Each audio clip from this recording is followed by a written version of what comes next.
Hi friends, मैं नवलेश आज आप लोग के लिए क्लास 10th का एक्सरसाइज चालू किए थे 1.1, जिसमें मैंने एक का 3 से 4 मैथ बताए थे।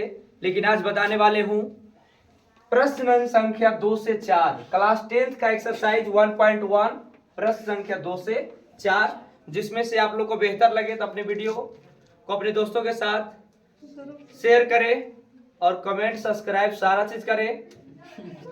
इसके बाद अगले माध्यम से अगले हिंदी और इंग्लिश दोनों माध्यम में वीडियो आने वाले हैं। पहला क्वेश्चन मैंने बता दिया था, वन एक्सरसाइज का पहला टोटल 1 से लेकर 7 तक, जिसमें मैंने 3 क्वेश्चन बताए थे।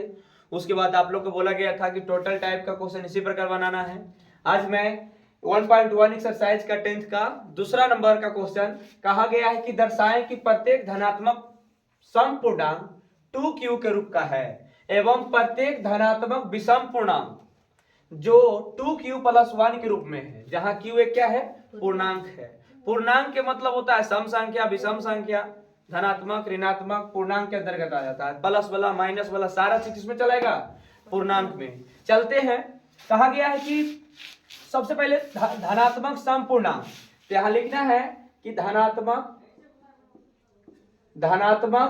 सम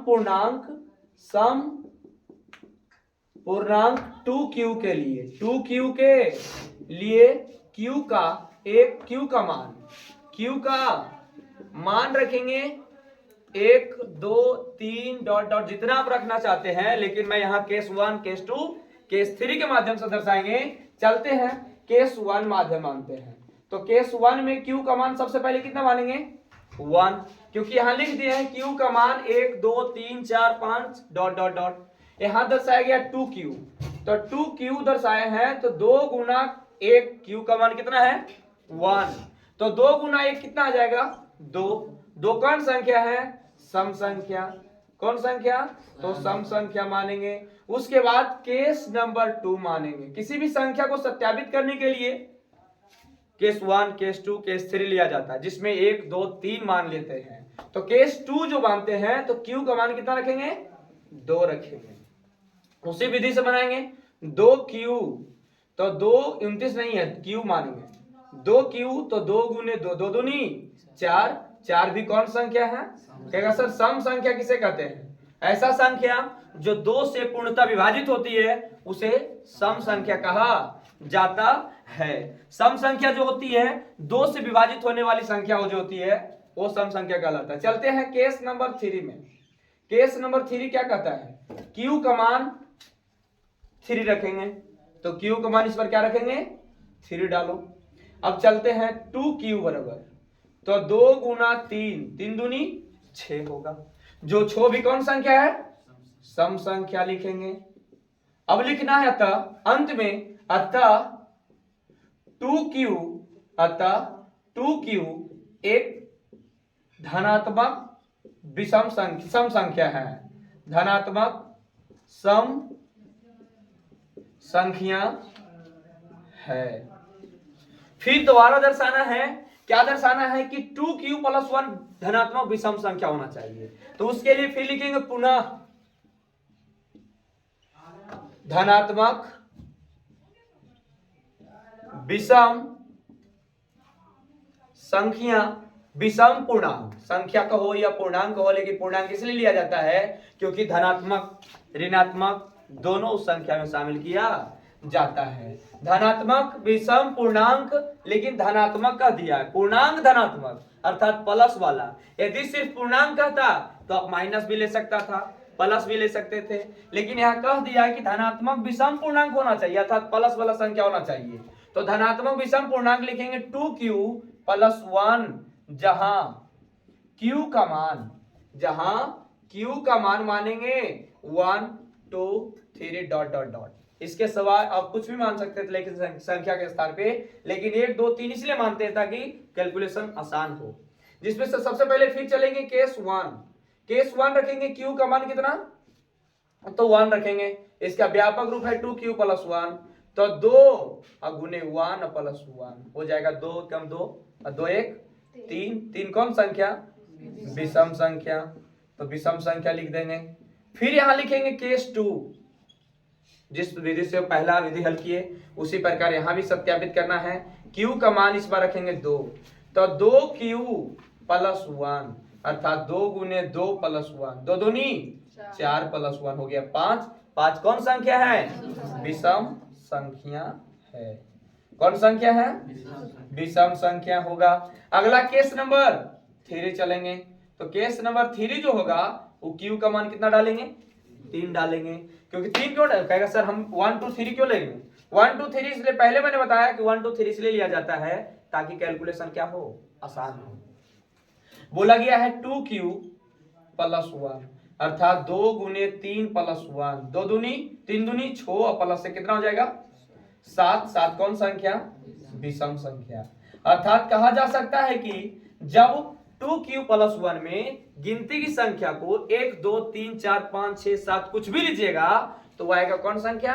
विषम संख्या। तो यहां लिखना है अतः 2Q प्लस 1 धनात्मक विषम पूर्णांक है, विषम पूर्णांक है। इसी तरह ये मैट्रिक में आने वाले क्वेश्चन में 2 नंबर का इस स्थान पे Q के स्थान पे n आता है, लेकिन ज्यादातर Q इसलिए डालता है क्योंकि Q बच्चा को आसान लगता है, ताकि 2Q पूर्णांक दर्शाने के लिए सबसे इजी बेहतर होती है। ये 1 एक्सरसाइज का पहला क्वेश्चन का नहीं, दूसरा जो था दूसरा नंबर का एक ही क्वेश्चन है, इसके बाद समाप्त होता है। चलते हैं अगले नंबर का क्वेश्चन में मिले। चौथा नंबर है, ये सॉरी लिखा गया तीसरा नंबर, तीसरा मैंने इससे पहले बताए थे। ये चौथा नंबर प्रश्न है जिसमें से कहा गया है 2 पात्र, पात्र माने होता है बर्तन, ठीक है, जिसमें 2 पात्र है, जिसमें पहला पात्र का दूध 250 है और दूसरे पात्र में 425 लीटर दूध है। बोला गया है पात्र की महत्तम धारिता, माने एक ऐसा धारिता वाले बर्तन निकालो जिसमें दोनों पात्र का दूध समान रूप से क्या हो जाए, माप सकती है कि दोनों कितना कितना मापेंगे तो दूध समान जाएगी। मैंने बचपन में बच्चों को पढ़ाते हैं, आप लोग भी पढ़े होंगे कि यदि महत्तम संख्या कहे निकालने के लिए तो मसा, यदि न्यूनतम कहे निकालने के लिए तो लसा, जिसमें लसा और मसा का पूर्ण रूप होता है महत्तम समावर्तक और लसा का पूर्ण रूप होता है लघुत्तम समावर्तक। जिसमें कहा गया 2 बर्तन है, 2 पात्र, पात्र में होता है बर्तन, जिसमें पहला पात्र कहा गया है एक पात्र में, पात्र माने बर्तन, एक पात्र में दूध कितना है 250 लीटर। चलते हैं दूसरे पात्र में होता बर्तन, दूसरे पात्र में दूध, दूसरा पात्र में दूध जो है वो कितना है 425 लीटर है। बोला गया पहला पात्र में 250 लीटर और दूसरा पात्र में बर्तन होता है कितना है 425 लीटर। तो कहा गया है एक ऐसा पात्र का बर्तन का निकाले धारिता जो दोनों दूध वाले बर्तन को नाप सके। तो महत्तम का है तो सबसे पहले इसका एचसीएफ निकालना पड़ेगा। क्या निकालना पड़ेगा? एचसीएफ निकालना पड़ेगा। चलते हैं, कहा गया 250 का एचसीएफ निकालेंगे किसके साथ? 425 के साथ, तो 425 लिखेंगे। चलते हैं, पहला जो एक मर्त लगाएंगे कितना आएगा 250, कट कर कितना आएगा 5, ये हो गया कितना 12, 12 में से 5 गया 7, ये बचा 3, 3 में से 2 गया 1। एचसीएफ बात यहां है कि जो संख्या नीचे बच जाता है शेषफल उसको भाग से क्या किया जाता है डिवाइड किया जाता है। 175 को कितना से लगाएंगे 250 से लगाया जाएगा। उसके बाद कितना मरते लगा दे 1, एक मरते 175, ये होगा 5, ये होगा कितना 15, 15 में से 7 गया, ये 4 बचाने पैसा दे दिया था 14, 14 में से 7 गया 7 इकट्ठी।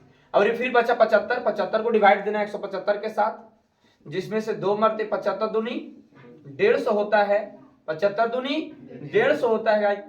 तो ये 5 और ये 7 में से 5 गया, कितना बचेगा 2, 1 में से गया बच गया 25, 25 को भी डिवाइड देना है जब तक काटे नहीं जब तक छोड़े नहीं, ठीक है। ये सीएफ का रूल होता है जो बचपन में पढ़ाते हैं। बोला गया है कि 75, 25 दिया 75 कटम कुटी, अर्थात एचसीएफ कितना गया 25, बहुत सारे बच्चे क्या करता है, इधर वाला आंसर डालता है, तो नहीं, एचसीएफ में जो होता है, जो जिस संख्या से कट जाती है वही संख्या कहलाता है क्या चीज, एचसीएफ कहलाती है। तो ये दोनों संख्या का कितना आ गया, 25 आया, जिसमें से कहा गया है कि दोनों पात्र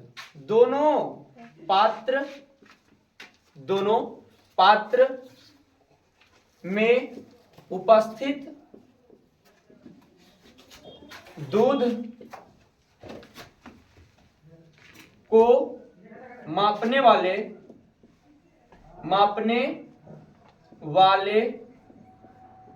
पात्र की धारिता कहेगा सर, धारिता क्या होता है, तो धारिता होता है आयतन, जिसमें लंबाई चौड़ाई ऊंचाई सारे चीज उपलब्ध होता है। तो ऐसा बर्तन जो होता है जिसमें दूध दोनों पात्र मतलब बर्तन, दोनों पात्र की धारिता को क्या करे, माप सके, तो दोनों पात्र उपस्थित दूध को मापने वाले पात्र की धारिता कितना है, 25 लीटर वाली बर्तन है, समझे, अर्थात एक बार में मापेगा 25 लीटर। फिर इसी प्रकार 250 तक नापना है कि 25-25 तक नापा जाता है। जैसे आज लोग के लोग डीलर मैंने जो करासन तेल बांटते हैं घर गांव में, उसको क्या करते हैं, 1 लीटर 2 लीटर वाला गैलन होता है, गैलन जिससे तेल मापा जाता है। उसी प्रकार एक ऐसा धारिता निकाले जो दोनों बर्तन वाले दूध को माप सके, और ऐसा बर्तन निकालो कि नेक पौवा घटे नेक पौवा बढ़े, बराबर बराबर क्या किया, माप जा सके। चलते हैं, ये 4 प्रश्न मैंने बताया, उसके बाद 5वें नंबर अगले दिन बताया।